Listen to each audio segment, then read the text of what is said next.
Bom dia, graça e paz, tudo bom com vocês? Vamos continuar o estudo da lição? Pois é, hoje, terça-feira, o tema é Trabalhando com pouco que havia.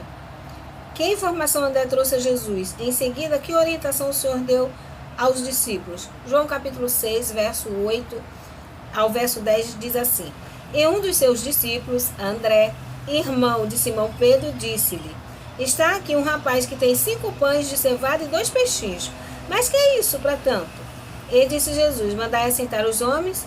E havia muita relva naquele lugar. E assentaram-se, pois os homens em número de quase 5.000. E aí está se falando dos homens, não está se falando das mulheres e das crianças. E aqui no texto, para nós meditarmos nele, diz assim: Jesus perguntou quanta comida havia entre o povo. E aí André respondeu: Está aqui um rapaz que ele tem 5 pãezinhos e 2 peixes. Mas aí ele perguntou: mas isso dá para quem? Né? E aí a resposta do Senhor diz: olha, manda o povo sentar em grupos de 50 e de 100, para manter a ordem, para ficar tudo organizado, né? Jesus mandou fazer assim. E para que todos pudessem testemunhar o que ele estava prestes a fazer. Todos sentados em grupos de 50 e de 100, ali esperando, poderiam testemunhar o que Jesus ia fazer. E a pergunta B, ela diz assim: explique os passos que Cristo deu para multiplicar o alimento e que lições podemos aprender com isso. Jesus podia simplesmente pegar ali, fazer uma oração, multiplicar o alimento e mandar servir para as pessoas. Mas olha o que ele fez. Mateus 14, verso 19 diz assim: E tendo mandado que a multidão se assentasse sobre a erva, tomou os 5 pães e os 2 peixes, e erguendo os olhos ao céu, os abençoou, e partindo os pães, deu-os aos discípulos, e os discípulos à multidão. E Marcos 6, 37 ao 41 diz assim: Ele, porém, respondendo, lhes disse: Dai-lhe vós de comer. E eles disseram-lhe: Iremos nós e compraremos 200 dinheiros de pão para lhe darmos de comer?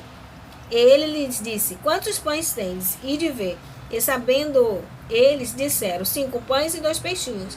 E ordenou-lhes que fizesse assentar a todos em ranchos sobre a erva. E assentaram-se, repartidos de 100 em 100, de 50 em 50. E tomando ele os 5 pães e os 2 peixinhos, levantou os olhos aos céus, abençoou os pães e deu-lhe aos discípulos para que pusessem diante deles. E repartiu os 2 peixes por todos. E Jesus tomou os pães e, havendo dado graças, repartiu pelos discípulos, e os discípulos pelos que estavam assentados, e igualmente também dos peixes, quanto eles queriam. Ou seja, o Senhor fez o quê? Ele abençoou. Todos ali viram que o Senhor apresentou aquele pouco alimento ao Senhor Deus. E Deus abençoou, e abençoando, multiplicou. Né? Jesus não buscava atrair o povo satisfazendo os desejos deles por luxo. Para aquela grande multidão, cansada e faminta, após um longo e emocionante dia, essa simples refeição era a garantia tanto do seu poder quanto do seu terno cuidado para com as necessidades deles, comuns da vida. O Salvador não prometeu luxo no mundo, isso nós devemos tentar bem para isso. O Salvador não prometeu luxo no mundo a seus seguidores. Sua sorte talvez seja acabar na pobreza. Todavia, sua palavra promete que eles terão as necessidades supridas. E o Mestre prometeu algo muito melhor do que bens terrestres, o conforto permanente da sua própria presença. Amém? A pergunta C diz: que lição sobre o verdadeiro ministério esse evento lembra?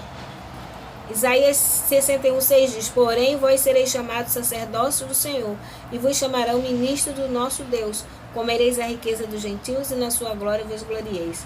Os discípulos levaram a Jesus tudo o que tinham, mas ele não convidou-os a comer.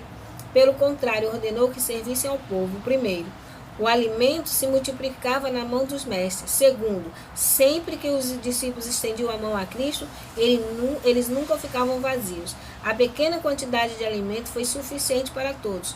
Quando a multidão foi alimentada, os discípulos comeram com Jesus o precioso alimento fornecido pelo céu. Então, que lição sobre o verdadeiro ministério vem?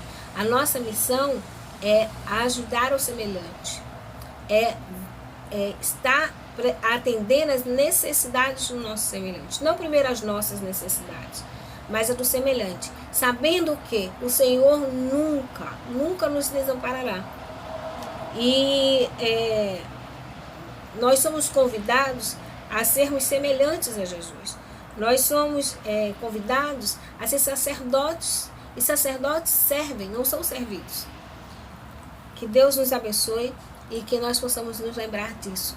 Que nós precisamos trabalhar para o nosso semelhante. E Cristo, Ele assume todas as nossas necessidades.